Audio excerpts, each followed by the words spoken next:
Hello students, स्वागत है आप सभी का आपके अपने पाठशाला यूट्यूब चैनल पर। मेरा नाम है रजत और इस वीडियो में हम करेंगे क्लास 10th मैथ्स। चैप्टर होने वाला है 1 रियल नंबर्स।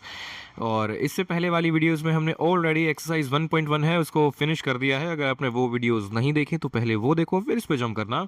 तो चलिए इस वीडियो को शुरू करते हैं। शुरू करने से पहले है ना, मैं आपको थोड़ा सा बेसिक्स क्लियर करवाना चाहूँगा। ठीक है, बेसिक कुछ नहीं है वैसे, थ्योरम है एक, है ना, थ्योरम 1.2, जो कि ये कहती है क्या, let p be a prime number, p be a prime number. ठीक है,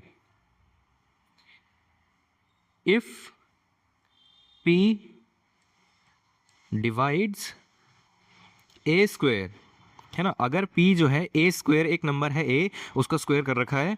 ठीक है, अगर p जो है ए स्क्वेयर को डिवाइड कर देता है ना, this means that then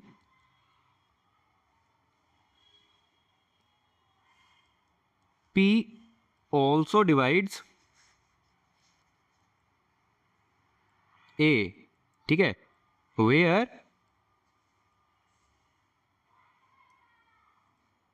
a is A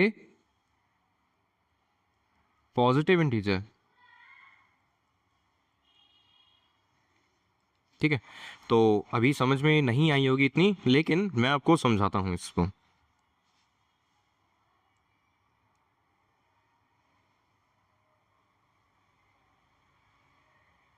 okay,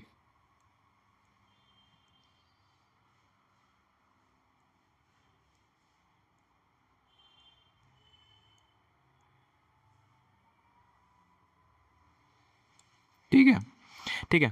अब एक एग्जांपल लेते हैं। सपोज ए जो, सॉरी, पी जो है एक प्राइम नंबर है ना, थ्योरम के हिसाब से, तो हम ले लेते हैं, मान लेते हैं 3।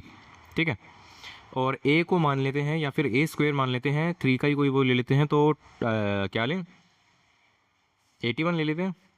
ठीक है, ए स्क्वेयर 81 है, माफ़ कीजिएगा, ए स्क्वेयर को 81 माना है मैंने। ठीक है, 9 का स्क्वायर 81। तो भाई वो कहता है कि अगर ए स्क्वेयर जो है वो डिविजिबल है पी से, यानी 81 इज डिविजिबल बाय पी, है ना, पी क्या है हमारा, 3 है, डिवाइड हो जाएगा जी, बिल्कुल हो जाएगा 27 पे, राइट। अगर ऐसा है, सो दिस इम्प्लाइज दैट ए को भी डिवाइड करेगा पी। ए क्या हो जाएगा भाई, अगर ए स्क्वेयर 81 है ना, तो ए क्या हो जाएगा, अब आप कहेंगे ए तो 9 हो जाएगा फिर, है ना। सो 9 will also be divisible by 3, जो कि हो जाएगा 3। तो यही थ्योरम है, छोटी सी थ्योरम है।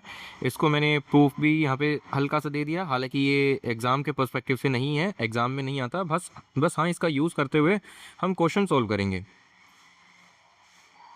ठीक है, सो क्वेश्चन क्या होने वाला है हमारा, क्वेश्चन कैसे आएगा हमारा, हमें इस थ्योरम का इस्तेमाल करते हुए ये बताना है कि √2, है ना, प्रूव करना है हमें, है ना, प्रूव दैट दैट √2 इज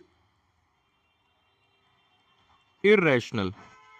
हमें ये प्रूव करना है, और कैसे प्रूव कर सकते हैं, देखिए बहुत ही ज़्यादा आसान प्रूव है, लेकिन बच्चे पता नहीं क्यों घबराते हैं इस चीज़ को करने से। तो चलिए मैं ट्राई करूँगा, अपनी पूरी कोशिश करूँगा कि भाई आपको बहुत आसानी से इस चीज़ को समझा सकूँ। ठीक है, अब देखो भाई, हमें क्या प्रूव करना है, √2 को, है ना, हमें √2 को इरेशनल प्रूव करना है। तो हम स्टार्ट करेंगे ये मान के, है ना, ये अज्यूम करके कि √2 जो है एक रैशनल नंबर है। ठीक है ना, let us assume that √2 is rational. ठीक है, आपको पता है कि अगर एक नंबर रैशनल होता है तो वो, यानी उस नंबर को हम p बाई क्यू की फॉर्म में लिख सकते हैं, where q is not equal to zero, q can not be equal to zero, है ना, ये हमने लास्ट क्लास में यानी 9th में पढ़ा था। ठीक है, अच्छा, बाय द वे, इस बात से याद आया मेरे को कि ये जो क्वेश्चन है ना, अब 9th क्लास में भी ऐड ऑन हो गए हैं। ठीक है, ये 9th क्लास का भी सिलेबस है, तो मे बी अगले साल 10th का भी सिलेबस चेंज हो जाएगा, बुक्स चेंज हो जाएगी, और ये क्वेश्चन इस तरह के 9th में ही आने लगेंगे। तो ये अभी के लिए 9th as well as 10th, है ना, 9th प्लस टेंथ क्लास दोनों के लिए यूज़फुल है ये वाला क्वेश्चन, है ना। अगर आप इस वीडियो पे आए हो और आप 9th में हो तब भी आप इस वीडियो को देख सकते हो, कोई इशू नहीं है, आपको चीज़ें समझ में आ जाएंगी और आपके काम भी आएगा। और अगर 10th में हो तो वेल एंड गुड, आपके तो आने ही वाला है, अभी इस साल तो एटलीस्ट आने वाला है, ठीक है। अगले साल चीज़ें चेंज होगी या नहीं होगी वो बात की बात है, पहले ये तो इस साल तो आएगा। खैर, हाँ, तो मैं क्या बोल रहा था कि भाई देखो, √2 जो है हमने रैशनल के इक्वल मान लिया, ठीक है। और अगर रैशनल है तो इसको लिखा जा सकता है p/q की फॉर्म में, ठीक है। This implies that √2 can be written as a/b। अच्छा, p/q ना लिख के मैंने a और b ले लिया, ठीक है ना, जहाँ पे a एंड b आर को प्राइम नंबर्स, ठीक है। ये हमने को प्राइम नंबर्स के इक्वल ले लिया है। को प्राइम नंबर्स कौन से होते हैं? को प्राइम नंबर वो होते हैं जिनके बीच में कुछ कॉमन नहीं है, यानी दिस मीन्स, है ना, दिस इंप्लाइज दैट, या फिर इसको ब्रैकेट में लिख लेते हैं यहाँ पे साइड में, a and b have nothing in common, ठीक है। ए और बी के बीच में कुछ भी कॉमन जैसी चीज नहीं है, ठीक है। Now coming back to the question. अब देखो ज़रा, मैं इसको दो पार्ट्स में बांट लेता हूँ, ऐसे यहाँ पे करते हैं। सो √2 जो है वो a/b के इक्वल हो गया, ठीक है। अगर मैं स्क्वेयरिंग बोथ साइड करूँगा तो क्या होगा, है ना, लिखेंगे स्क्वेयरिंग बोथ साइड्स, ठीक है।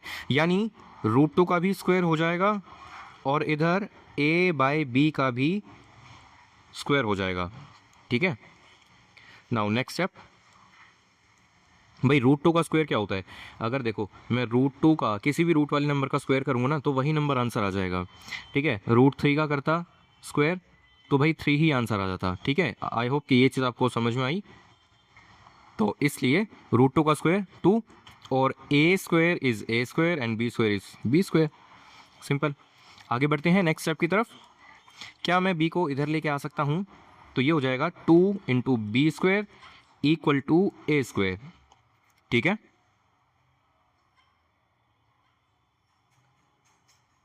ठीक है, और अब एक चीज़ बताओ मेरे को, b² है, a² डिवाइडेड बाई 2, ठीक है।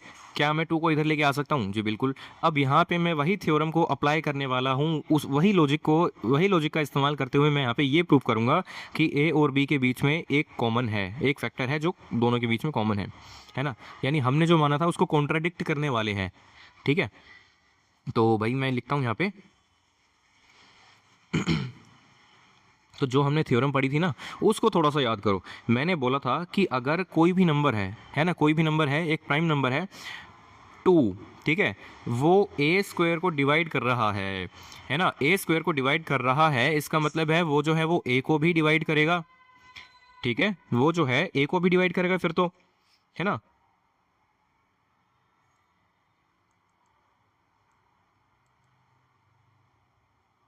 ठीक है, सो 2 डिवाइड्स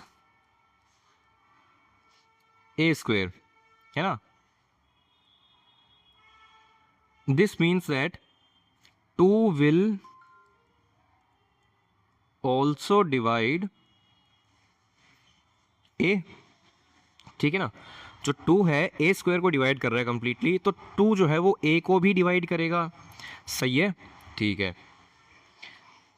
सो हम इसको ऐसे भी तो लिख सकते हैं, 2 is a factor of a।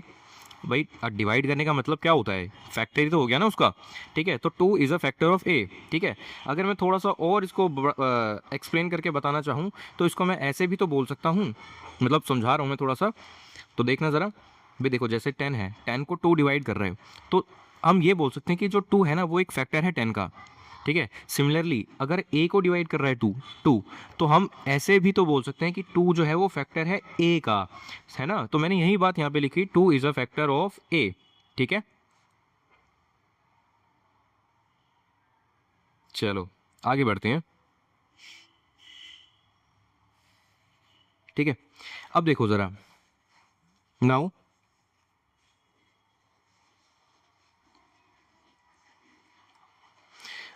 तो अगर 2a का एक फैक्टर है, यानी a जो है किस चीज़ से बना हुआ है, 2 से, एंड कुछ एक नंबर रहा होगा, उस नंबर को हम c मान लेते हैं। मैंने क्या बोला, अब उसको मैं साइड में थोड़ा सा एक्सप्लेन करता हूँ कि भाई a, या फिर एग्जांपल लेते हैं 10 का ही ले लेते हैं। भाई 10 का एक फैक्टर है 2, है ना, लेकिन क्या सिर्फ 2 है क्या? नहीं, एक और फैक्टर है जिससे मल्टीप्लाई करने पे ही 10 बनेगा, विच इज़ 5, है ना। तो यहाँ पे ये जो नंबर था ना 5, वो यहाँ पे मैंने c मान लिया, ठीक है। हालांकि 10 नहीं है, a की वैल्यू या फिर कुछ भी हो सकती है वो, ठीक है, लेकिन इसीलिए हमने यहाँ पे c मान लिया कि इसको, कि भाई a जो है वो 2c के इक्वल है, ठीक है। नाउ अच्छा, इस चीज़ को ना 1 नाम दे देते हैं, इस चीज़ को हम 1 नाम दे देते हैं, ये ठीक है, काम आएगा आगे। नाउ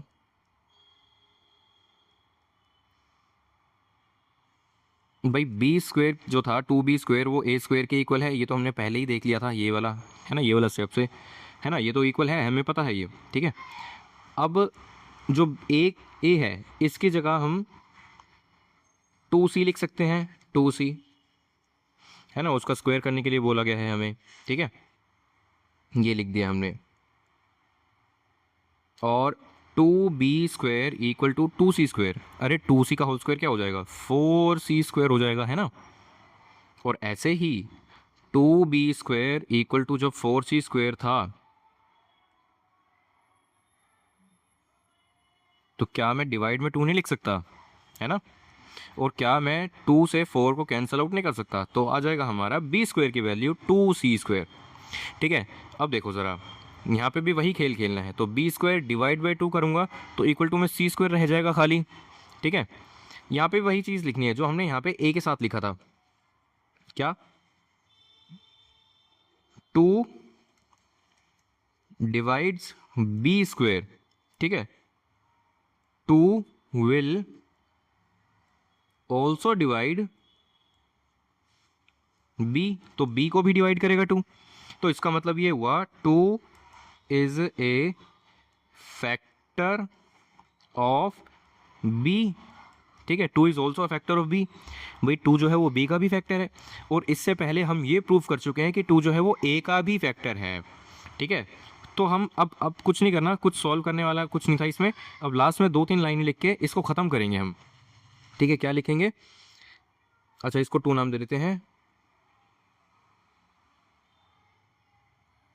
ये लो, ये 2,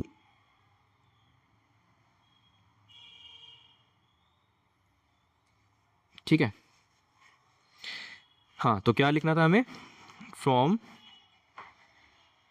1 एंड 2, पहली और दूसरी इक्वेशन से हम ये कह सकते हैं कि भाई 2 इज अ फैक्टर ऑफ, या फिर कॉमन फैक्टर लिखना ज़्यादा सही रहेगा, 2 is a common factor of a and b, है ना। दिस कॉन्ट्राडिक्ट्स, ठीक है, कॉन्ट्राडिक्ट करना मतलब अपनी ही कही गई बात को काटना, ठीक है, कॉन्ट्राडिक्ट्स द फैक्ट, या फिर आवर अजम्पशन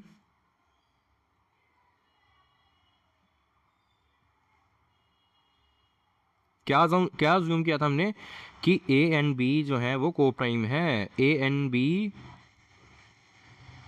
आर को प्राइम, है ना, कि उनके बीच में कुछ कॉमन नहीं था, ठीक है। अगर ये कॉन्ट्रडिक्शन हो गई तो भाई इसका मतलब ये हुआ कि हमारी कंप्लीट एजम्पशन रॉन्ग थी, यानी रूट 2 जो है वो रैशनल नहीं है, वो इरेशनल है ना। This proves that, this proves that root 2 is irrational, ठीक है। तो ये चीज़ हमें यहाँ पे लिखनी थी, है ना। आई होप कि ये आपको समझ में आया होगा, काफ़ी ज़्यादा बड़ा हो गया ना क्वेश्चन, लेकिन कोई नहीं, ये वर्थ इट है। ये लीजिए, आपके लिए थोड़ा सा एडजस्ट कर देते हैं इस चीज़ को।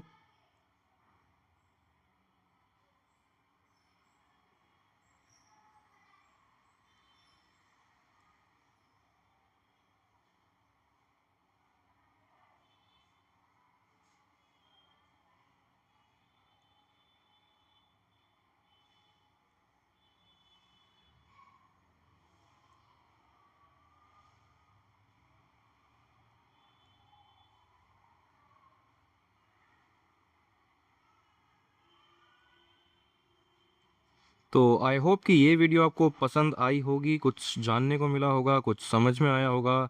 अगर ऐसा है तो आप वीडियो को लाइक कर सकते हैं और चैनल को सब्सक्राइब भी कर सकते हैं, और अपने दोस्तों के साथ शेयर करना बिल्कुल भी नहीं भूलना। और इसी के साथ ये होती है वीडियो ख़त्म, और मिलेंगे आपसे अगली वीडियो में।